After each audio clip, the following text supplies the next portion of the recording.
அப்போ அந்த இருதயத்தில் அந்த தங்குற அந்த ஆவியை கண்டுபிடிச்சி அந்த இடத்த தங்க விடாதபடி நல்லா துதிச்சு நல்லா ஜெபம் பண்ணி நீங்கள் நல்லா ஜெபம் பண்ணாதான் இருதயம் தேவ ஆவியானாலும் நிரப்பப்படும். சும்மா சர்ச்சுக்கு உள்ளே வந்து உட்காந்துட்டு நானும் ஜெபம் பண்ணுறேன்னு போகிறேன் வரேன் இல்லை, வாயை திறந்து நல்லா அபிஷேகத்தில் நீங்கள் துதிக்க தான் இந்த இடத்த நீங்கள் பாதுகாக்கப்பட முடியும். இந்த இடம் வேலி அடைக்கப்படணும். பிசாசு வரலாம் போகலாம், ஆனால் தங்கிடக்கூடாது. தங்கிட்டா உன் வாழ்க்கை அவ்வளோதான் காலி. கோபம் கொண்டாலும் பாவம் செய்யாதன்னு வசனம் சொல்லுது. பிசாசானவன் அவனுடைய டார்கெட் எங்க வந்து தங்குறானா இருதயத்தில். சொல்லுங்க, இயேசுவே என் இருதயத்தை வேலி அடைங்கப்பா, என் இருதயத்தில் அந்த கோபம் வந்து தங்காதபடி, பிசாசன் வந்து அமராதபடி, பாவம் வந்து உட்காராதபடி, பாவம் வந்து அமராதபடி என் இருதயத்தை வேலி அடைங்க. உன் மேல இருக்கிற ஐக்கியத்தை அதிகப்படுத்துங்கப்பா. நான் விசுவாசிக்கும்படியாக என் வாழ்க்கையில கிரியை செய்யுங்க, அதிசயத்தை செய்யுங்க. என் விசுவாசத்தின் பலன் குறைந்து கொண்டே இருக்கு, விசுவாசத்தில் வளரும்படியாக ஒரு அதிசயத்தை காண செய்யுங்க. என் கண்களை பரிசுத்தப்படுத்துங்க, என் கண்களை பரிசுத்தப்படுத்துங்க. சத்ருவானவன் என் கண்களை நோக்கி வராதபடி, கண்கள் வழியா என் இருதயத்துக்கு டிராவல் பண்ணாதபடி என் கண்களை வேலி அடைப்பீராக. சொல்லுங்க, இயேசுவே என் பாதைகளையும் என் நடத்தைகளும் என் பிள்ளையின் நடத்தையும் என் குடும்பத்தில் இருக்க ஒவ்வொருத்தரும் நடத்தையும் வேலி அடைப்பீராக. சொல்லுங்க பார்க்கலாம். நீதிமொழிகள் 25 4ஆம் அதிகாரம் 25 27 படியாக எங்க கண்களையும் எங்கள் பாதைகளையும் நீ வேலி அடைப்பீராக.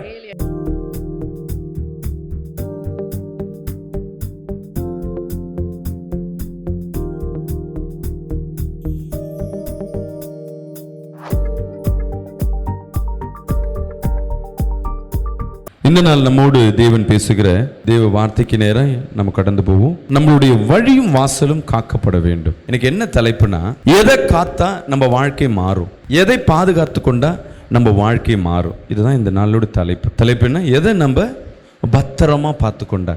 இப்போ நம்ம என்ன பண்ணுவோம், ஒரு கடைக்கு போகிறோன்னா அந்த காசு பையை பத்திரமா பார்த்துக்குப்போம். கரெக்டாக பார்க்கலன்னா அது யாராவது என்ன பண்ணுவோம், களவாண்டு போயிடுவாங்க, இல்லை அதை வேற யாராவது வீண் செலவு பண்ணுவாங்க. அதனால் நம்மளுடைய எதை காத்து கொண்டா நம்ம வாழ்க்கையில் செழிப்பு வரும், எதை காத்து கொண்டா நம்ம வாழ்க்கையில் பலப்படுவீங்க.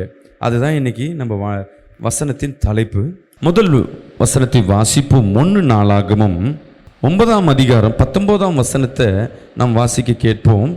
கர்த்தருடைய பாளையத்திலே வாசஸ்தலத்திற்கு போகிற வழியை காவல் காத்தது போல வாசஸ்தலத்திற்கு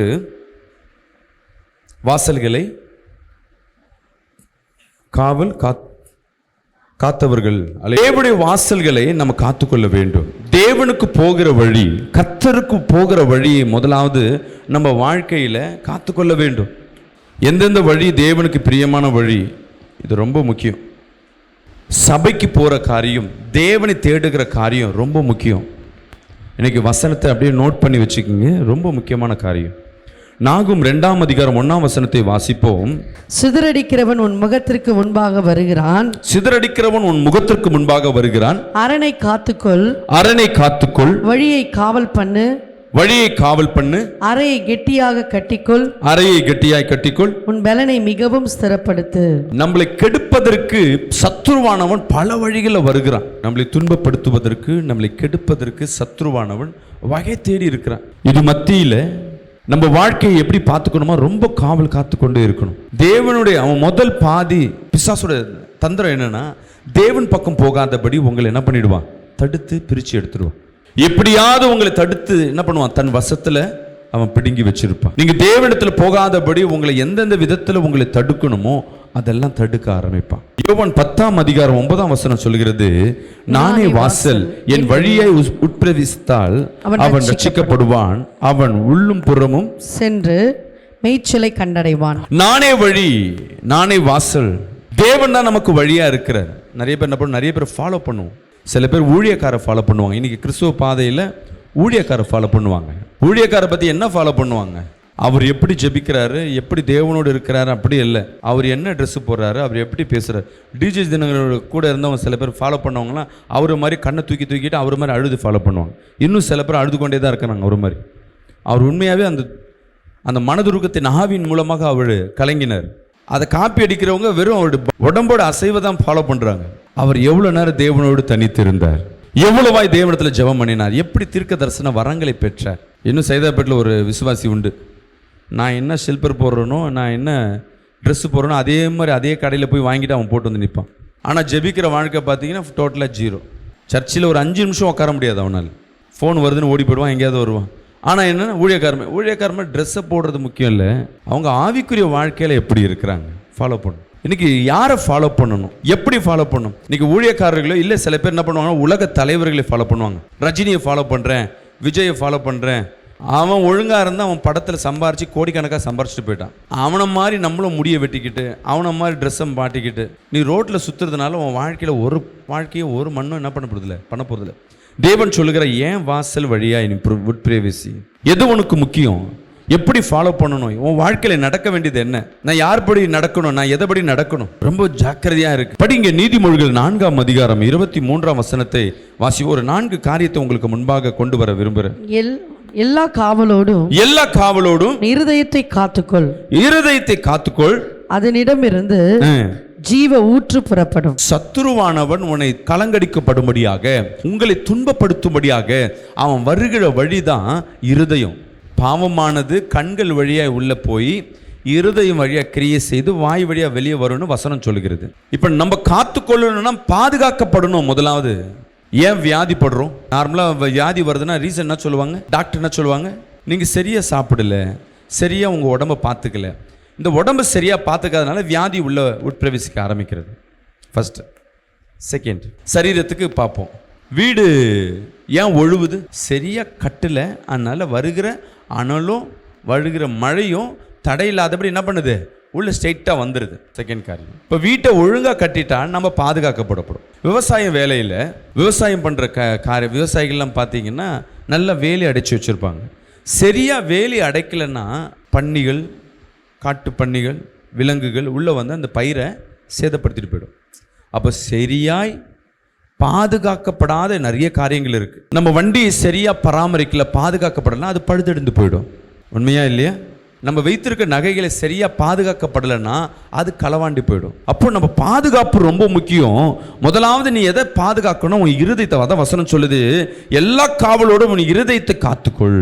பிசாசு முதல் டார்கெட் பண்ணுறது எல்லா வழியும் வந்துட்டு போவோம், ஆனால் தங்குற இடம்னு ஒன்று இருக்குது. கண்ணு வழியாக உள்ளே போவோம், காது வழியாக வெளியே போவோம், உள்ளே வரும், கண்ணு வழியாக உள்ளே போவோம், வெளியே வரும். ஆனால் தங்குற இடம், பாவம் தங்குற இடம்னு ஒன்று இருக்குது. எங்கன்னா அது இந்த இருதயத்தில். இதுக்குள்ளே பார்த்தீங்கன்னா எலி வருது, பூனை வருது. நைட்டில் பார்த்தீங்கன்னா சிசிடிவி கேமராவில் பார்த்தோன்னா பூனை புசு புசுன்னு வருது, எலி புசு புசுன்னு வருது. இது தங்குற இடம் எங்கடா இருக்குது?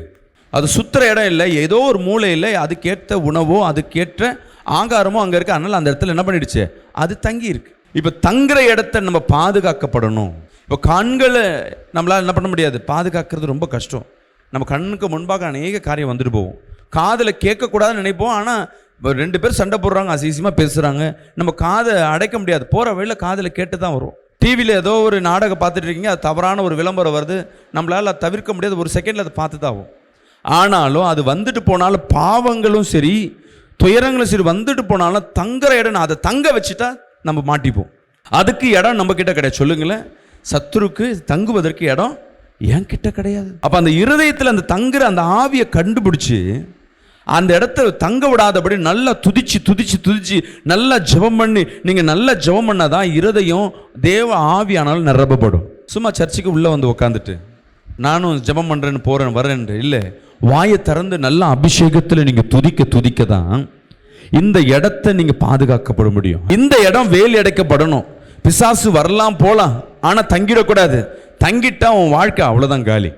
கோபம் கொண்டாலும் பாவம் செய்யாதுன்னு வசனம் சொல்லுது. சூரியன் மறைவதற்குள்ளாக என்ன பண்ணிடணும், நீ கோபம் கொண்ட இடத்துல ஒப்புரவாயின்னு வசனம் சொல்லுது. இந்த கோபமானது இங்கே இருந்தால் பிரச்சனை இல்லை, கோபம் தலையிலே இருக்குன்னா சரியாயிடும், ஒரு நாளில் போயிடும். அந்த கோபம் இங்கே வந்து தங்கிடுச்சின்னு வச்சிங்களேன், அவ்வளோதான். அந்த நினைவுகள் மாறாது. எப்போ போனாலும் அவங்க இப்படி பண்ணாங்களா அந்த இருதயத்தில். அப்போ பிசாசானவன் அவனுடைய டார்கெட் எங்கே வந்து தங்குறானா இருதயத்தில். சொல்லுங்க, இயேசுவே என் இருதயத்தை வேலி அடைங்கப்பா, என் இருதயத்தில் அந்த கோபம் வந்து தங்காதபடி, பிசாசன் வந்து அமராதபடி, பாவம் வந்து உட்காராதபடி, பாவம் வந்து அமராதபடி என் இருதயத்தை வேலி அடைங்க. நெஞ்சில கை வச்சு சொல்லுங்க, நெஞ்சில கை வச்சு சொல்லுங்க. உங்க வாயை திறந்து சொல்லுங்க, இருதயத்தை வேலையடைங்க. சொல்லுங்க வாய் திறந்து, என் இருதயத்தை வேலையடைங்க, சத்ரு என் இருதயத்தை வராதபடி நீ வேலையடைப்பீராக. எபிரேயர் 3ஆம் அதிகாரம் 12ஆம் வசனம், சகோதரரே விட்டு விலகுவதற்கு ஏதுவான ஜீவனுள்ள தேவனை விட்டு விலகுவதற்கு ஏதுவான அவிசுவாசமுள்ள பொல்லாத இருதயம், அவிசுவாசம் உள்ள பொல்லாத இருதயம் உங்களில் ஒருவனுக்குள்ளும் இராதபடிக்கு நீங்கள் எச்சரிக்கையாயிருங்கள். சகோதரரே, ஜீவனுள்ள தேவனை விட்டு விலகாதபடியாக. இங்க பாருங்க, தேவனை விட்டு பிரிஞ்சு போறோம். நல்லா கேளுங்களேன். தேவ பக்தி அற்றவன் ஒருத்தன் தேவ பக்தி இருப்பான், ஒருத்தன் தேவ பக்தி இல்லாம இருப்பான். தேவ பக்தி இல்லாதவனுக்கு என்ன சொல்லுவாங்கன்னா நாத்திகன் சொல்லுவாங்க. அவனுக்கு கடவுள் என்ற நம்பிக்கையே இருக்காது. அதுக்கு என்ன அர்த்தம் தெரியுங்களா? விசுவாசம் இல்லை அப்படின்னு அர்த்தம். நான் அடிக்கடி சொல்லுவேன், நம்பிக்கை வேற, விசுவாசம் வேற. நம்பிக்கை என்பது நீ எது மேலே வேணால் நீ நம்பலாம்.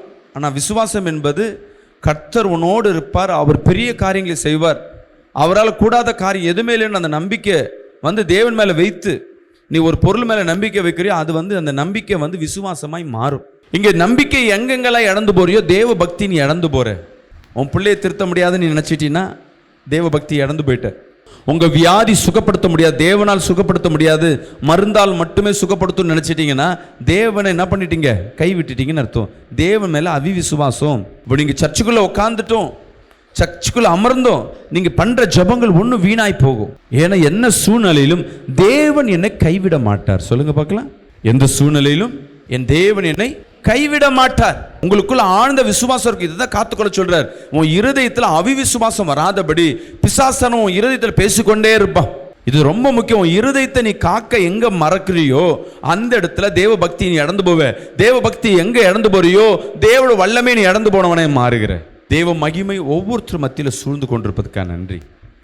தேவ வல்லமை ஒவ்வொருத்தர் மத்தியில் இறங்கி கொண்டிருப்பதுக்காக நன்றி அப்பா. சொல்லுங்க இயேசுவே, அவிவிசுவாசம் எனக்குள்ள வராதபடி. எத்தனை பேர் அவிவிசுவாசத்தில் இருக்கீங்க? நம்பிக்கையற்று நம்பிக்கை இல்லாத ஒரு வாழ்க்கையில் எத்தனை பேர் இருக்கீங்க? கவனிச்சு பாருங்க. இந்த வீடு எனக்கு கிடைக்குமா? கிடைக்காது. இந்த வியாதி சுகமாகுமா? சுகமாகாது. இந்த பலவீனம் எனக்கு மாறுமா? மாறாது. இப்படியே உங்கள் வாழ்க்கையில் நம்பிக்கையை நீங்கள் எங்கெங்கெல்லாம் இழக்கிறீங்களோ அந்த இடத்துல தேவனை விட்டு பின்ன வந்துட்டீங்கன்னு அர்த்தம். அப்போ தேவன் உனக்குள்ளே இருந்த தேவன், உன்னோடு இருந்த தேவனை நீ மறுதளிச்சிட்டேன்னு அர்த்தம். நம்ம பேதுருவை பார்த்து அநேகர் சொல்லுவோன்னே, அப்பா ஏசப்பா கூட இருந்துட்டு 3 முறை தைரியமாக பாருப்பா, எவ்வளோ பேர் மனசு ஏசப்பா எவ்வளோ கஷ்டப்படுவார். 3 முறை மறுதளிச்சானே. அவன் 3 முறை தான் மறுதளிச்சான், பல வருஷங்கள் அவருக்காக ஊழியம் செஞ்சான். நம்ம என்ன பண்ணுறோம்? ஊழியமாக செய்கிறதில்ல, பல ஆண்டுகள் அவரை மறுதளிச்சு கொண்டே இருக்கிறோம். மறுதளிச்சுக்கு ஒப்பா என்னன்னா, இயற்கைக்கு அப்பாற்பட்டு ஒரு அதிசயத்தை தேவனால் செய்ய முடியும் என்ற நம்பிக்கை உங்களை விட்டு அகன்று போகும். எப்படி? இயற்கைக்கு அப்பாற்பட்டு ஒரு அதிசயத்தை தேவன் செய்வார் என்ற அந்த நம்பிக்கை எங்கெங்கெல்லாம் உன் வாழ்க்கையை விட்டு போகிறதோ உன் இருதயத்தை நீ என்ன பண்ணிட்ட? காவல் காக்காம கைவிடப்பட்டவனாய் மாறிட்டீங்க. இப்போ விசுவாசத்தில் முதலாய் நீங்கள் உறுதியாக இருக்கணும். சொல்லுங்களேன், எஸ்ப்பா என் இருதயத்தை நான் காத்துக்கொள்கிறேன். சொல்லுங்க, நெஞ்சில் கை வச்சு, இயேசுவே என் இருதயத்தில் அப்பா உம்மை விசுவாசிக்கிற அந்த பலனை கொடுங்க, உம்முடைய சத்தியத்தின் பலனை கொடுங்க. சொல்லுங்க, வாய்களை திறந்து ஜெபிங்க. அப்பா இயேசுவே, நான் ஜெபிக்கும் பொழுது ஆண்டவரே, அப்பா நான் விசுவாசிக்கிற எனக்கு பலனை கொடுங்க, உன் மேல இருக்கிற ஐக்கியத்தை அதிகப்படுத்துங்கப்பா, நான் விசுவாசிக்கும்படியாக என் வாழ்க்கையில கிரியை செய்யுங்க, அதிசயத்தை செய்யுங்க. என் விசுவாசத்தின் பலன் குறைந்து கொண்டே இருக்கு, விசுவாசத்தில் வளரும்படியாக ஒரு அதிசயத்தை காண செய்யுங்க. இந்த ஜெபம் நீங்க பண்ணிக்கொண்டே இருக்கணும். ரெண்டாவது ஒரு காரியம், முதல் காரியம் இருதயம், ரெண்டாவது பிரசங்கி 5ஆம் அதிகாரம் 1ஆம் வசனத்தை வாசிப்போ. எதை காத்துக்கொள்ள வேண்டும் என்றால், நீ தேவாலயத்துக்கு போகும்போது உன் நடையை காத்துக்கொள், உன் நடையை காத்துக்கொள். மூடர் பலியிடுவதை போல, மூடர் பலியிடுவது போல பலியிடுவதை பார்க்கிலும் செவி கொடுக்க சேர்வதே நலம். எப்படியா? செவி கொடுக்க சேர்வதே நலம், செய்வதே நலம். தாங்கள் செய்கிறது தீமை என்று அறியாதிருக்கிறார்கள். நடை காத்துக்கொள் அப்படின்னா என்ன அர்த்தம்? உங்கள் செயல்கள், செயல்பாடுகள். இங்க மெயினா சொல்ற பிரசங்கி, நீ தேவாலயத்துக்கு போகும்பொழுதும் உன் செயல்பாடுகளை பாரு. இன்னைக்கு நிறைய பேர் சர்ச்சுக்கு உள்ள வரும், உங்க செயல்பாடுகளை காத்துக்கொள் சொல்லுகிறார். தேவனிடத்துல பலியிடுங்க. அந்த காலத்துல வந்தீங்கன்னா ஆலயத்துக்குள்ள எதுக்கு வருவாங்கன்னா, ஆடு மாட்டை கொண்டு வந்துட்டு பயபக்தியோடு தன் பாவத்தை அறிக்கை செய்துட்டு அந்த பலியை கொடுப்பாங்க. அங்க ஆசாரியர் அந்த ஆட்டையும் மாட்டையும் பலியிடுவார். அது வரையும் அவங்க பாவ நிவர்த்தி வருவரையும் அவங்க வாழ்க்கையில் நிம்மதி இருக்காது. பலி இயேசு கிறிஸ்து ஏற்றுக்கொண்டார் என்ற, பிதாவானவர் ஏற்றுக்கொண்டார் அங்க நம்பிக்கை வந்த பிறகுதான் அவங்க சந்தோஷமா கடந்து போவாங்க. இப்போ அப்படி கிடையாது. தேவனை நானே சொல்றேன், நானே பலியுமா இருக்கிறேன்ட்டு. இயேசுவை ஏற்றுக்கொள்கிற ஒவ்வொருவரும் அவரை பலி கொடுக்கறதுக்காக சமானமா இருக்கு. அப்போ உள்ள வர நீங்க பலி கொடுக்க உள்ள வரீங்க. நான் ஏன் சீக்கிரம் வாங்க, 11 மணிக்கு ப்ரேயர், நிறைய பேர் வருது 1 மணிக்கு வராங்க, 12 மணிக்கு வராங்க. ஏன்னா இங்கே பயபக்தி இல்லை, உங்கள் நடையை காத்துக்கொள்ளுகிற பலன் இல்லை. நிறைய காரணம் சொல்லலாம், வீட்டில் வேலை, என்ன ட்ராவல், என்ன வேணா இருக்கலாம். ஏர்போர்ட் எப்படி தெரியுங்களா, ஃப்ளைட்டு, எத்தனை பேர் ஃப்ளைட்டில் போயிருப்பீங்க? இங்கேருந்து நான் கோயம்புத்தூர் போனேன்னா ஃப்ளைட்டில் டைமிங் பார்த்தீங்கன்னா 1 hour தான். ஆனால் ஏர்போர்ட்டில் நான் 2 மணி நேரத்துக்கு முன்னாடி உட்காரணும். நான் இங்கேருந்து சிங்கப்பூர் போகிறதுக்கு 4 மணி நேரம் தான் ட்ராவல். ஆனால் எத்தனை மணி நேரத்துக்கு முன்னாடி உள்ளே போகணும் தெரியுங்களா? 3 மணி நேரத்துக்கு முன்னாடி உள்ளே போய் நிற்கணும். இன்னும் அப்ராட் பெரிய பெரிய கண்ட்ரி, அதாவது அமெரிக்காவுக்கு போனால் 5 மணி நேரத்துக்கு முன்னாடி ஏர்போர்ட்டில் போய் உட்காரணும். ஏன் 5 மணி நேரத்துக்கு முன்னாடி உள்ளே போகணும் பாஸ்டர்? ஏன்னா முன்னாடியே உங்களுக்கு செக்கிங் நடக்கும், உங்களை ஃபுல்லாக தரவு பண்ணுவாங்க, உங்கள் டாக்குமெண்ட்டு தரவு பண்ணுவாங்க, நீங்கள் உடமையை தரவு பண்ணுவாங்க, உங்கள் லக்கேஜ் தரவு பண்ணுவாங்க. இதெல்லாம் கரெக்டாக போய் ஃப்ளைட்டில் ஏற்றுற வரையும் நீ போகிறது கன்ஃபர்மேஷன் கிடையாது. அப்புறமேட்டு உங்களை தரவு பண்ணுவாங்க, உன் டிக்கெட்டை தரவு பண்ணி அதை ஏற்றுறதுக்கு ஃப்ளைட்டு கிளம்புறதுக்கு முன்னாடி வரையும் ஃப்ளைட்டு ஒரு 1/2 மணி நேரம் 1 மணி நேரத்துக்கு முன்னாடி வந்துடும். நீங்கள் உள்ளே போயிடணும். நான் நினைக்கிறேன் நீங்கள் 9 மணி ஃப்ளைட் ஆச்சே, நான் 8:45 வந்துட்டால் கூட ஃப்ளைட்டில் இடம் கிடையாது. நான் இதுவரை 2 முறை ஃப்ளைட்டை மிஸ் பண்ணியிருக்கேன். ஒரு வாட்டி மும்பைக்கு போகும்போது, ஒரு வாட்டி கேரளாவுக்கு போகும்போது, 2 முறை என் ஃப்ளைட்டை மிஸ் பண்ணியிருக்கேன். அதுக்கப்புறமேட்டு நான் போகும்போதெல்லாம் என்ன பண்ணுறது, முன்னாடியே 4 மணி நேரம் 3 மணி நேரம். அதுவே தெரிஞ்ச பஸ் டிரைவர் யாராவது வந்தாங்கன்னா என்ன பண்ணுவாங்க, நம்ம டிரைவர் தானே, ஒரு 1/2 மணி நேரம் வெயிட் பண்ண சொல்லலாம். தோ வெயிட் வர. ஏன்னா எனக்காக அவர் காத்திருப்பார். தேவன் எப்படிப்பட்டவர் தெரிஞ்சுக்கங்க, தேவன் மகிமையான தேவன். உங்கள் நடை என்பது கால் நடை அல்ல, அண்ணன் நடை போடுறது, கேக் வாக் பண்றது அதல்ல. உங்கள் நடை என்றது உங்கள் செயல்பாடுகள். தேவனுக்கு முன்பாக உங்கள் செயல்பாடுகள் எப்படி இருக்கு? உள்ள வர பிரசங்களை சொல்ற, உள்ள வந்து நீ பலி கொடுக்கறதுக்கு முன்பாக வரையும் உன் செயல்பாடுகள் எப்படி இருக்கு? வசனத்தை மீண்டும் படிங்க. நீ தேவாலயத்திற்கு போகும்பொழுது உன் நடையை காத்துக்கொள், மூடர் பலியிடுவது போல, மூடெல்லாம் முட்டாள் பலியிடுவது போல பலியிடுவதை பார்க்கிலும் செவி கொடுக்க சேர்வதே நலம். நீ பலி கொடுக்கறத பார்க்கல, நீ செயலை காட்டிலும் காதை குத்து உண்மையா கேள். முட்டாளை போல நீ செய்யறத காட்டில காதை கொடுத்து கேள். சபைக்கு உள்ள வரனா உன் ஆராதனையை கர்த்தர் என்ன பண்ணணும், அங்கீகரிக்கணும். இந்த ஆராதனை நல்லா தெரியும். உன் வாயை திறந்து பாடுறீங்க பார்த்தீங்களா, அது பலி செலுத்தினாதான் உன் பாவங்களை ஏற்றுக்கொள்ளப்படும், அவர் நன்மையை கொடுப்பார். நீங்க சர்ச்சுக்கு உள்ள வரும்பொழுதே பலி கொடுக்க மறந்துட்டீங்க, லேட் ஆயிடுச்சு, எதுக்கு வரீங்களோ அதை மறந்துட்டீங்க.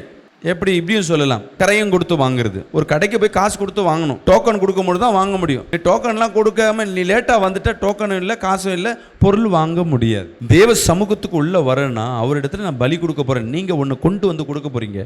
என் செயல்பாடுகள் தேவனை என்ன பண்ண போடுது, மகிமைப்படுத்த போகிறது. அவரை மகிமைப்படுத்தினா அவர்கிட்ட இருந்து நன்மை வரும். நீங்க ஆலயத்துக்கு உள்ள போகிற என் அன்பு ஜனமே, எத்தனை பேர் சபைக்குள்ள வந்த உடனே பயபக்தியா நீங்க ஜெபிக்கிறீங்க?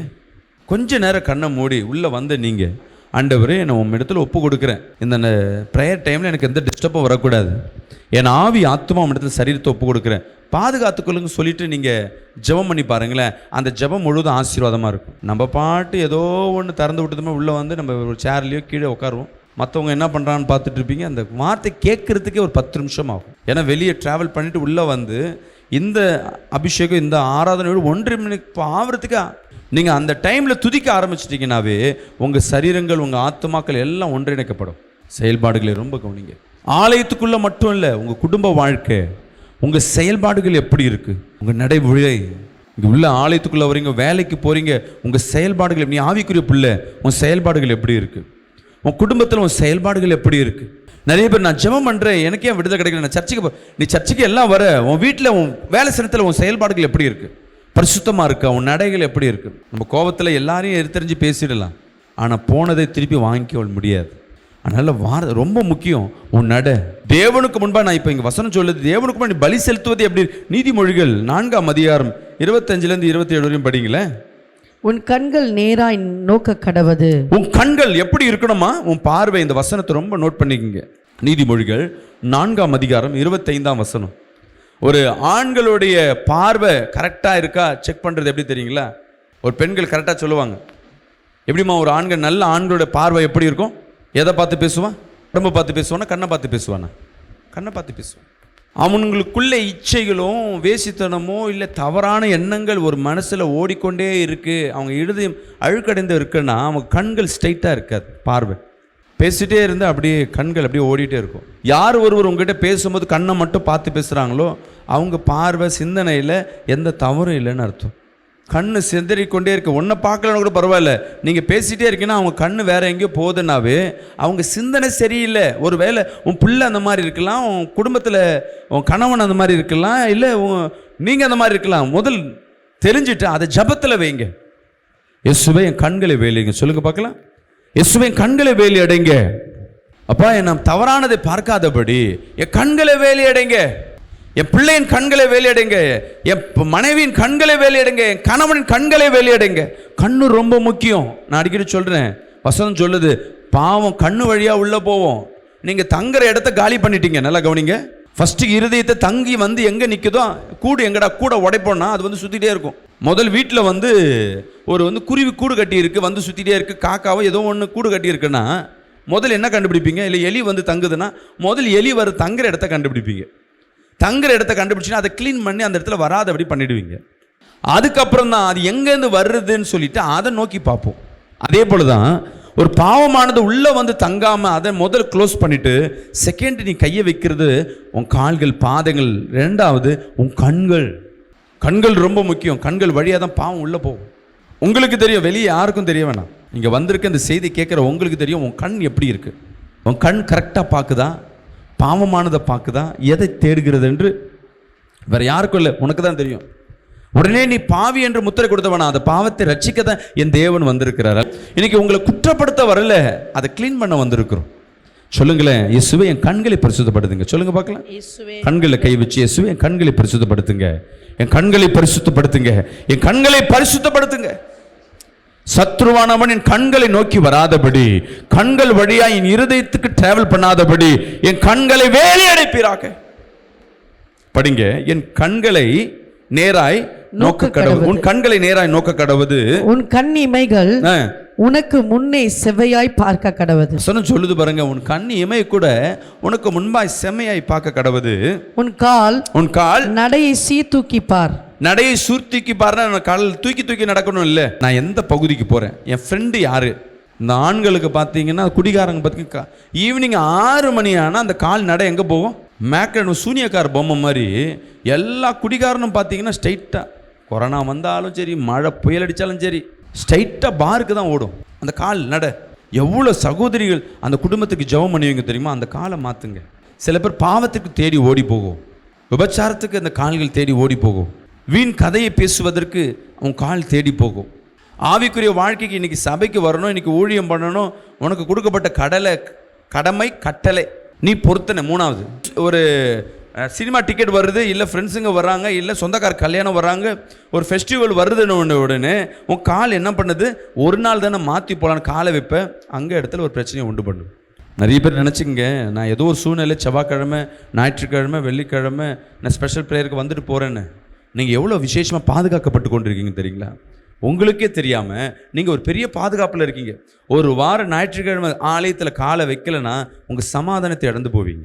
தேவன் எங்கேயும் சிதறடிக்கப்படக்கூடாதுன்னு சொல்லிட்டு அவர் அழைக்கப்பட்டு நீ உள்ள கூடுல இருக்கு. அந்த பாதுகாப்பு நிறைய பேர் இழந்துப்பாங்க. இன்னைக்கு ஒரு கல்யாண பத்திரிக்கை வந்துச்சுன்னா முதல் லீவ் லெட்டர் யாருன்னா சர்ச்சுக்கு தான் அடுத்த வாரம் சேர்த்து போய்க்கலாம். உன் பாதை ரொம்ப முக்கியம். சொல்லுங்க, இயேசுவே என் பாதைகளையும் என் நடத்தைகளும் என் பிள்ளையின் நடத்தையும் என் குடும்பத்தில் இருக்க ஒவ்வொருத்தரும் நடத்தையும் வேலி அடைப்பீராக. சொல்லுங்க பார்க்கலாம். நீதிமொழிகள் 25 4ஆம் அதிகாரம் 25 27 படியாக எங்க கண்களையும் எங்கள் பாதைகளையும் நீ வேலி அடைப்பீராக. அடுத்தது படிங்க. வலதுபுறமாவது இடதுபுறமாவது சாயாதே, உன் காலை தீமைக்கு விலக்குவாயாக. சர்ச்சுக்கு போலாமா வேணாமா? இன்னைக்கு நைட் ஜெபம் பண்ணலாமா வேணாமா? இன்னைக்கு ப்ரேயர் பண்ணலாமா வேணாமா? இன்னைக்கு குடும்ப ப்ரேயர் பண்ணலாமா வேணாமா?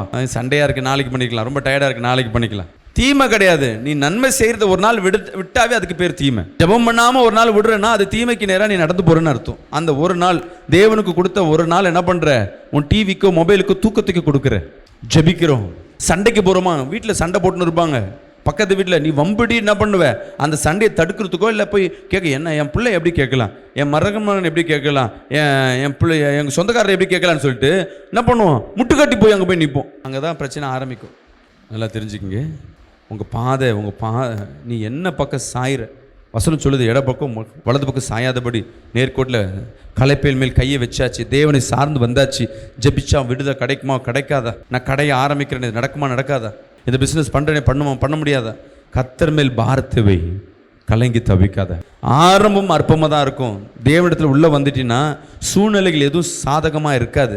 ஆனாலும் அவர் சொல்லுகிறார், ரோமர் 4:17 இல்லாதவளை இருக்கிற போல பண்ணுகிற தேவன். எப்படிப்பட்டவர் அவர்? இல்லாதவளை இருக்கிற போல பண்ணுகிற தேவன், மரித்தோரை உயிர்ப்பிக்கிற தேவன். கர்த்தர் உனக்கு செய்வார்ன்ற அந்த நம்பிக்கையில் தைரியமாக ஜெபம் பண்ணுங்க. உன் பிள்ளை ரட்சிக்கப்பட வாய்ப்பே இல்லை, உன் குடும்பத்தில் வருமானத்துக்கு வழியே இல்லை, என்ன ஜெபம் பண்ணாலும் இந்த மாதம் எப்படி வழி நடத்துவேன்? கர்த்தர் உன்னோடு இருக்கிற வசனம் சொல்லுது, காற்றும் இல்லை வழியும் இல்லை, ஆனாலும் உன் வாய்க்கால்களை நிரப்புவேன். வசனம் பொய்யா போயிடுமா? போகாது. இன்னைக்கு கர்த்தர் உங்களோடு பேசி கொண்டிருக்கிறேன். உங்கள் நடையத்தையே காத்துக்கொள்ளணும். வலது பக்கம் இடது பக்கம் சாயாதபடி. நான் சர்ச்சுக்கு வந்தாச்சு, யார் தடை வந்தாலும் சரி, லேட்டாக போகலாமே, ஒரு 5 நிமிஷம் வெயிட் பண்ண, நானும் கிளம்புறேன்னு சொல்லி உள்ள ஒரு சத்துரு சொல்லும். உன் கூட வீட்டிலே இருக்க சத்துரு சொல்லும், வெயிட் பண்ண நானும் வந்துடுறேன். அது உன் பிள்ளை இல்லை, அது உன் கணவன் இல்லை, அது உன் மனைவி இல்லை, அது சத்துரு. சர்ச்சுக்கு நீ போகிறது நம்ம நினைப்போம், ஒரு வேளை அவங்க வந்தால் நான் கரெக்டாக போயிடலாமே, ஒரு அந்த ஆத்மா ரட்சிக்கப்படுமேனு. அந்த ஆத்மா உன் ஆத்மாவை என்ன பண்ணுது? தவறாக டைவர்ட் பண்ணி சர்ச்சுக்கு போகிற தடுக்குதுன்னு அர்த்தம். நீங்கள் நினைக்காதீங்க எடுத்தோன்னே பிசா ஸ்ட்ரெயிட் அட்டாக் ஆயிடுச்சா. எல்லார் மூலையும் தேவ சித்தத்தை நடக்காதபடி எப்படியாவது அவன் டிராவல் பண்ணுவான், யாரை வேணா பயன்படுத்துவான். நான் முடிவு பண்ணிட்டேன் இன்னைக்கு தேவ சமூகத்துக்கு நான் போகணும், நான் முடிவு பண்ணிட்டேன் இன்னைக்கு தேவனை நான் சந்திக்கணும். ஜெபம் பண்ணிட்டு அந்த பாதை என்ன பண்ணுங்க, காலடி வைத்ததை மாற்றாதீங்க. துதிக்கணும், துதிக்கிற வேலைன்னு வந்துருச்சுனாவே தேவ சமூகத்தில் நீங்கள் ஒப்பு கொடுக்கப்பட்டவர்களாக மாறிடணும். இந்த வேலை கர்த்தர் உங்களோடு பேசி கொண்டிருக்கிறார். அப்போது நீ காத்துக்கொள்ள வேண்டியது தேவனுக்கு போகிற பாதையை காத்துக்கொள்ளணும், உன் இருதயத்தை காத்துக்கொள்ளணும், உன் கண்களை காத்துக்கொள்ளணும், உன் நடையை காத்துக்கொள்ளணும். அடுத்தது படிப்போம். சங்கீதம் 34:13 வாசிக்குவோமா? உன் நாவை பொல்லாப்புக்கும் உன் உதடுகளை கபட்டு வசனிப்புக்கும் விலக்கி காத்துக்கொள். உன் நாவை பொல்லாப்பிற்கும் உன் உதடுகளை கபட்டு வசனிப்புக்கும். கபடாய் பேசுவாங்க, ஏமாத்துற மாதிரி பேசுவாங்க. யாரும் இல்லை, கர்த்தர் ஒன்றை தான் பேசுறார். பொய்யான வார்த்தை பேசுறது, பொய்யாய் ஒருத்தர் என்ன பண்ணுறது, தவறாய் பேசுறது. உங்கள் நாவுகளை கவனித்து பாருங்க. முதல் உங்களை கவனித்து பாருங்க. எத்தனை பேர் உங்கள் நாவுகள் மூலமாக யாரையாவது பார்த்து குறை பேசியிருக்கீங்க? அவள் சரியில்லை, அவள் இப்படி பண்ணுறான், அவன் அப்படி பண்ணுறான், அவன் பாரு எப்படி குடும்பம் நடத்துகிறான் பாரு, நல்ல பொம்பளை மாதிரி பேக்கை தூக்கிட்டு சர்ச்சுக்கு வந்துச்சு பாரு. யாரெல்லாம் இன்னொரு சகோதரியை பார்த்து நீ பேசுறியோ உன் வாழ்க்கையில் ஒரு அவமானத்தை கர்த்தர் உண்டு பண்ணுவார். உன்னை பற்றி 4 பேர் பேச ஆரம்பிப்பாங்க. உன்னை பற்றி யாரும் பேசக்கூடாதுன்னா நீ வாயை மூடிட்டு உக்காந்துடணும். நம்ம வாயை காத்துக்கொள்ளணும். நம்ம பேசுகிற வார்த்தை தேவையில்லாத ஒருத்தர், இவங்க சரியில்லை, இவங்க சரியில்லை, இவங்க ஏன் இப்படி பண்ணுறாங்க, யாரை பற்றி பேசுவதற்கு தேவன் நமக்கு என்ன பண்ணல, அதிகாரத்தை கொடுக்கல. ஹல்லேலூயா. நமக்கு யாரை கண்டிஷன் பண்ண கர்த்தர் அதிகாரம் கொடு? ஒருத்தர் தான். நம்ம பிள்ளைங்களை மட்டும்தான் கண்டிஷன் பண்ண அதிகாரத்தை கர்த்தர் கொடுத்துருக்கிறார். உன் கணவனையும் மனைவி கண்டிஷன் பண்ண அதிகாரத்தை கொடுக்கல. உன் கூட பிறந்தவங்களை அதிகாரத்தை பண்ண கர்த்தர் கொடுக்கல. உன் நண்பர்களையும் சக வேலைக்காரங்களை அதிகாரம் பண்ண கர்த்தர் உனக்கு பலனை கொடுக்கல. ஒரு வேலை நீ ஒரு அதிகாரத்தில் ஒரு வேலை சிரத்தில் இருக்கிறன்னா அவர்களை கண்ட்ரோல் பண்ணுவதற்கு அதிகாரம் பண்ணுவதற்கு உனக்கு வாய்ப்புகள் உண்டு. ஆனால் ஒருத்தருக்கு தெரியாமல் இன்னொருத்தரை குற்றம் பேச உன் வாயை திறக்காத, உன் ஆசீர்வாதம் கெட்டு போயிடும். இன்னொருத்தரை குறித்து இவங்க இப்படி பண்ணுறாங்க, நிறைய பேர் இன்னொரு ஊழியக்காரை குறித்து பேசுவாங்க, அவங்க ஊழியமே ஒன்றும் இல்லாமல் போயிடும். இன்றைக்கி கர்த்தர் உங்களோடு பேசி கொண்டிருக்கிறேன். மற்றவர்களை குறித்து பேசாமல் பிசாசும் வாயை கலருவான். சும்மா இல்லாமல் சொல்லும், பத்தியா அப்படி பண்ணுறியா அவள் பண்ணுறா யாரோ வந்து சொல்ல உன் காதுக்கு வழி கொடுத்தா தானே அந்த வாயிலேருந்து அந்த வார்த்தை போகும். எது வந்தாலும் சொல்லுங்களேன், இதை ட்ராவல் பண்ணிட்டு அப்படியே ஓடி போய்டு. என் இருதயத்தில் வந்து தங்கிடுச்சுன்னா அவ்வளோதான். ஒரு எக்ஸாம்பிள், இப்போ என்கிட்ட வந்து ஒரு சகோதரி சொல்லுது, பாஸ்டர் இந்த சகோதரி பெருக்கிறேன்னு சொல்லிட்டு பெருக்கவே இல்லை, சும்மா தொடப்பத்தை இப்படி வச்சுட்டு போயிட்டே இருக்கு, சர்ச்சுக்கு முன்னாடி ஊழியம் செய்கிறேன்னு சும்மா சொல்லுது பாஸ்டர் அப்படின்னு ஒரு அம்மா என்கிட்ட சொல்கிறாங்க. இந்த காதில் நான் வாங்கிட்டு என்ன பண்ணிட்டேன், இருதயத்தை கொண்டு வராமல் அப்படியே விட்டுட்டேன். இவங்க ஒரு முறை இல்லை 4 முறை, ஒரு முறை சர்ச்சுக்கு வரேன், சர்ச்சு பெருக்காமல் இருக்கேன். நான் தான் அன்றைக்கே சொன்னேன் பாஸ்டர், நீங்கள் தான் நம்ப மாட்டீங்க, அந்த பிள்ளை பெருக்க மாட்டேது, இப்படி தான் பாஸ்டர். அன்றைக்கும் நான் கேட்கல, அப்படியே போயிட்டேன். திருப்பியும் பார்க்கும்போது அன்றைக்கி யதார்த்தமாக அந்த அம்மா தொடப்பத்தை வச்சுட்டு சும்மா இப்படி பண்ணியிருக்கோம். இப்போ என்ன ஆயிடுச்சு, அந்த வார்த்தை உள்ளே வந்து நான் தங்க வச்சுட்டு இருக்கேன். எனக்கு என்ன அறியாமே ஒரு வார்த்தை தங்க வச்சுன, என்னம்மா இங்கே ஊழியம் பண்ணுறேன், என்ன பண்ணுறேன்? இப்போ நான் கேட்டுட்டேன். அந்த அம்மா இருதயம் என்னவா மாறும்? இப்போ கேட்டது நான், ஆனால் இந்த பாவத்திற்கு பலி யார்? எனக்கு போட்டு கொடுக்குறாங்க பார்த்தீங்களா, என் இருதயத்தை கெடுத்தாங்க பார்த்தீங்களா. ஒருவேளை அந்த பிள்ளை தப்பு செஞ்சுருக்கோ செய்யலையோ, இன்னொருத்தரை குற்றப்படுத்த உன் நாவுகளை திறக்க வேண்டும். உன்னால் ஒரு வேலை முடியுதா செய், உன்னால் செய்ய முடியல விட்டுரு. இன்னொருத்தர் சரியில்லை. நிறைய பேர் இன்றைக்கி உலகத்தில் நினச்சிக்கிறாங்க, இன்றைக்கி ஆஃபீஸ்லலாம் எப்படின்னா இந்த பாலிடிக்ஸ்னு சொல்லுவாங்க. அரசியல் வாழ்க்கை பாலிடிக்ஸ் என்னென்னா, அவன் நான் எப்படி இருக்கணும் முக்கியம் இல்லை. பாருங்கள், இந்த கட்சிக்காரன் பாருங்கள் ரோடு சரியாக போடல, இந்த கட்சிக்காரங்க பாருங்கள் சரியாக காசு கொடுக்கல, சம்பளம் உயர்த்தலை, இதை தான் பேசுவான் தவிர நீ கட்சியில் இருக்கும்போது என்ன செஞ்சுன்னு கேட்டால் யாரும் பேச மாட்டாங்க, கேட்க மாட்டாங்க. அவன் வேலை நான் எப்படி வந்தாலும் சரி மற்றவங்க மேலே போட்டு குத்துட்டே இருப்பாங்க. இந்த வேலையை ஒரு கிறிஸ்துவ பிள்ளைங்க செய்யக்கூடாது. உன் நாவுகளை ரொம்ப காத்துக்கொள்ளணும். அதுக்கு நிறைய வசனம் இருக்குது, எடுத்து படிங்க. சங்கீதம் 5ஆம் அதிகாரம் 9ஆம் வசனத்தை வாசிப்போமா? அவர்கள் வாயில் உண்மை இல்லை, அவர்கள் உள்ளம் கேடுபாடுள்ளது, அவர்கள் தொண்டை திறக்கப்பட்ட பிரதக்குழி, தங்கள் நாவினால் இச்சகம் பேசுகிறார்கள். அடுத்தது சங்கீதம் 31:20 படிங்க. மனுஷருடைய அகங்காரத்துக்கு அவர்களை உமது சமூகத்தின் மறைவிலே மறைத்து, நாவுகளின் சண்டைக்கு அவர்களை விலக்கி, உமது கூடாரத்திலே ஒளித்து வைத்து காப்பாற்றுகிறேன். நிறைய பேர் பெருமையை பேசுவாங்க. சங்கீதம் 78:36 சொல்லுகிறது பொய் பேசுவாங்க. சங்கீதம் 109:2 சொல்லுகிறது தேவையில்லாத வார்த்தைகளை பேசுவாங்க. ஸோ நம்ம நாவுகள் வார்த்தைகள், நீ எதை பேசுகிறது? இங்கே பாருங்க, தேவன் ஒரு கிறிஸ்துவ பிள்ளைய எப்படி ஆசீர்வதிச்சுக்கிறாருன்னா, உன் வாயை வச்சு தான் உன் வாழ்க்கை. சொல்லுங்க, உன் வாழ்க்கை அமைகிறதே உங்கள் வாய் தான். யாராவது ஒருத்தர் பிளெஸ்ஸிங்கான வார்த்தை கொடுக்கணும்னு இல்லை. சொத்து பத்தில் உன் சொத்து அழிவதும் உன் வாய், நல்லா தெரிஞ்சுக்கங்க. உன் வருமானம் அழிவதும் உன் வாய், உன் ஆசீர்வாதம் அழிவதும் உன் வாய். தேவன் அதே வாயில் வச்சிருக்கிறார். உன் ஆசீர்வாதத்துக்கு வல்லமே உன் வாய் தான். இல்லாதவளை பெற்றுக்கொள்வதற்கு உன் வாய் தான். உன் வாயை திறந்து அதிகாரத்தை கொடு, நடக்கணும் கத்த சொல்லுகிறார். ஆனால் நம்ம வாய்களில் பேசுறது பொய், பிதட்டல், ஒருத்தர் பழி வாங்குறது, இச்சகம் பேசுகிறது, புறங்கூறுவது, இப்படியே உன் நாவுகளை ஒரு நாள் முன்னது நீங்கள் நிதானிச்சு பாருங்களேன். உன் வாயை திறந்து என்ன பேசியிருக்கிற? ஒன்றும் வேணாம், இன்றைக்கி காலையிலேருந்து உங்கள் வாயை திறந்து என்ன பேசியிருக்கீங்க? யாரையா துன்பப்படுத்த பேசுனீங்களா? அமைதியாக இருந்துட்டால் உன் வாழ்க்கையில் எவ்வளோ பெரிய காரம். அதனால தான் அந்த காலத்தில் பார்த்தீங்கன்னா, சில மதத்தில் பார்த்தீங்கன்னா மௌன விரதம்னு எடுப்பாங்க. மௌன விரதத்துக்கு என்ன சம்மந்தம்? தவறாக பேசாமல், நல்லது பேசுகிற கூட பரவாயில்ல, தவறாக பேசாமல் இரு. ஒரு நாள் நீங்கள் உபவாசம் எடுக்கிறீங்கன்னா, உண்மையை சொல்கிறேன்னு, ஒரு நாள் மௌன உபவாசம் எடுத்து பாருங்களேன், அடுத்த நாள் நிம்மதியாக இருப்பீங்க. ஏன்னா இன்றைக்கி விதைக்கிறீங்கன்னா நாளைக்கு அறுப்பீங்க. ஒரு வாரம் யார்கிட்டையும் பேசாதீங்க, ஃபோனை ஆஃப் பண்ணிட்டு, வாயில் சத்தமே வரக்கூடாது, கண்ணிலையும் பேசக்கூடாது. சில பேர் கண்ணில் கூட பேசுவாங்க. பேசாமல் அமைதியாக எது நடந்தாலும் சரி, உன் பக்கத்தில் பாமே வெடித்தாலும் சரி, வாயை திறந்து கத்தக்கூடாது. ஒரு வாரம் 7 நாள். சீரியஸாக சொல்கிறேம்மா, அடுத்த 7 நாள் நீ பெறாத ஆசீர்வாதம் ஒன்றும் இருக்காது. நீ நினைக்கிறதுலாம் நடக்கும். இத்தனை நாள் வாயை திறந்து அப்போ தான் தெரியும், ஓ வாயை திறந்து நான் சாதிச்சது ஒன்றுமே இல்லை. வேலைக்கு போகிறவங்களை ஒன்றும் செய்ய முடியாது. கண்டிப்பாக வாயை திறந்து அந்த இடத்துல பேசி ஆகணும். குடும்பம் நடத்துகிறவங்க நீங்கள் பேசாமல் இருந்து பாருங்கள், உங்கள் கணவர் எவ்வளோ சந்தோஷப்படுவார் தெரியுங்களா? என் பாஸ்டருக்கு கொடான கோடி மாலை போடணும்ப்பா, செலவு வைக்கணும்ப்பா, ஒரு வாரம் பேசாதபடி மௌன விரதம் வச்சிட்டார். எது நடந்தாலும் சரி, இன்றைக்கி ஒரு தீர்மானம் எடுங்க. 1 நாள், 3 நாள், 7 நாள், முடிஞ்ச 21 நாள் பேசாமல் நீ இருந்து பாருங்களேன். உன் வீட்டில் ஒரு பெரிய சமாதானத்தை பார்க்க முடியும். அப்போ தான் தெரியும் உன் வாய் தான் உனக்கு பிரச்சனை. இதுவே நல்லா தெரிஞ்சுக்கங்க, உங்கள் வாயிலேருந்து ஒரு வார்த்தை வந்தாலும் இது தேவனுக்கு பிரியமான வார்த்தையை, சின்ன வார்த்தை பேசினாலும், உன் கணவன்ட்டையும் உன் பிள்ளைகிட்டையும் வாயை திறந்து எது பேசினாலும் இது தேவனுக்கு பிரியமானதை பேசுகிறான்னு நினச்சிட்டு பேசி பாருங்களேன், அந்த வார்த்தையில் ஒரு வல்லமை இருக்கும். அப்போ காத்துக்கொள்ளணும். உன் வாயிலேருந்து வருகிற வார்த்தை எப்படி இருக்கு? யாரையாவது சூழ்நிலை திட்டுறியா, முனவரியா, ஏமாத்துற வார்த்தை பேசுகிறியா? உன்னால் முடிஞ்சால் ஒருத்தரை திட்டாமல் இரு. பேசுகிறேன்னா ஒருத்தரை தேற்றத்தக்கதாக இருக்கணும். கிட்ட பேச அவங்க ஆசைப்படணும்.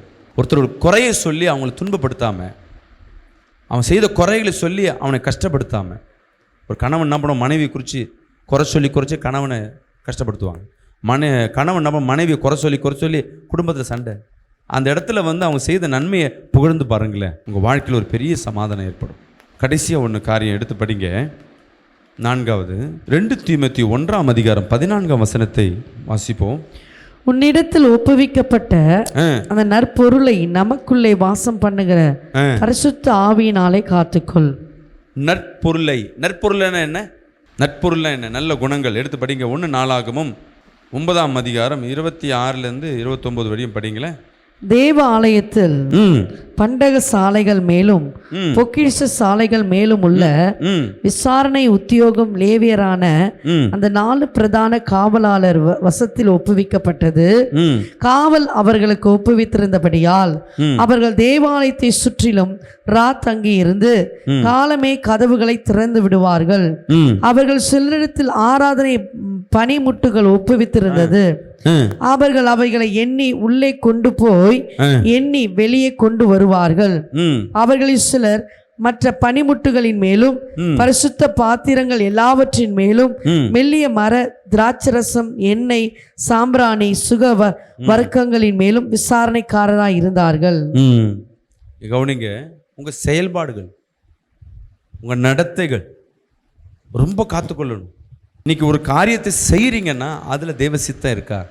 இன்னைக்கு இதெல்லாம் இந்த 4 விதமான காரியங்களை செயல்பாடுகளை நீங்கள் உண்மையாகவே காத்து கொண்டீங்கன்னா உங்கள் வாழ்க்கையில் பெரிய ஒரு ஆசீர்வாதத்தை பார்க்க முடியும். இழந்து போன ஆசீர்வாதத்தை பெற்றுக்கொள்ளும். உங்கள் பாதுகாப்பு தான் உங்கள் வாழ்க்கையில் அடுத்த கட்டத்துக்கு நேராக உங்களை கொண்டு போகும். இன்றைக்கி நம்ம பண்ணுற காரியமே பாதுகாப்பு இல்லாதபடி நம்ம வாழ்ந்து கொண்டிருக்கோம். இன்றைக்கி கத்திரத்தில் கேளுங்க, இந்த 4 காரியங்களை சொல்லுங்கள்.